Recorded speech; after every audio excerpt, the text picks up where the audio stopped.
Yılmaz bir şey de bu Yılmaz. Yavaş yavaş yavaş ben خلاص hadi. Baş baş biraz baş biraz.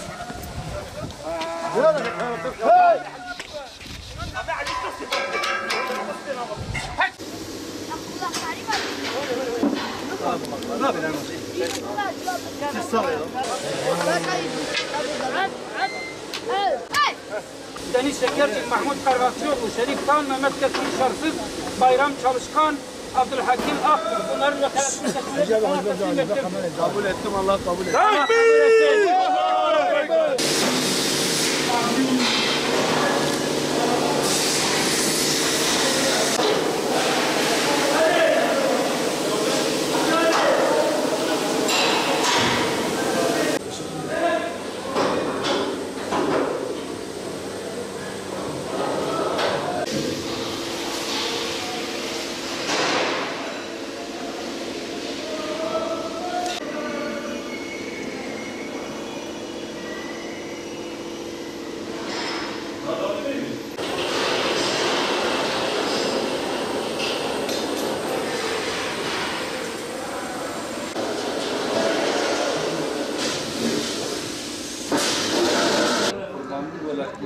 Size vermek istiyorum sizin kesmeniz için.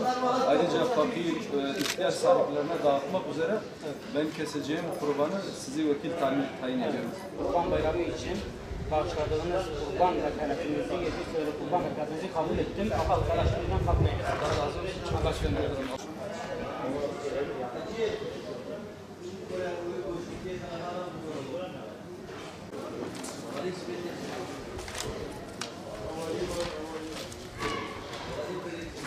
Kurban Bayramı'ndan önce bu yılki 2017 yılı içerisinde 2017 yılı Kurban Bayramı organizasyonu çerçevesinde hummalı bir çalışmadan sonra bugün Kurban Bayramı'nın birinci gününde üye ve gönüllülerimizle beraber Batman'da entegre kurban kesim yeri olan entegre himezbahanede kurbanlıklarımızı dün geceden itibaren getirmiştik.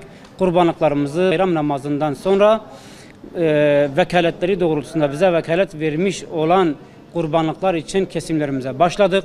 Şu ana kadar yaklaşık 200 adet kurban kesimimiz gerçekleşmiş oldu. Uzman kasapların nezaretinde ve uzman kasaplar tarafından mevcut şu anda bize vekaletlerini veren yaklaşık 300-350 arası kurban başvurumuz vardır.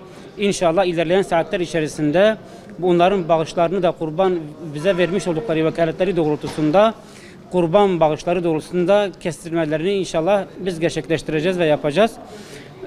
Bundan ötürü bize vekaletlerini veren herkes bilsin ki bu hayırlı işte elbette ki herkesin payı vardır. Bağışlamış oldukları kurban etlerini yarından itibaren fakir, muhtaç, mağdur ve yetimlere İnşallah ulaştırmayı hedefliyoruz ve ulaştıracağız üye ve gönüllerimizle beraber.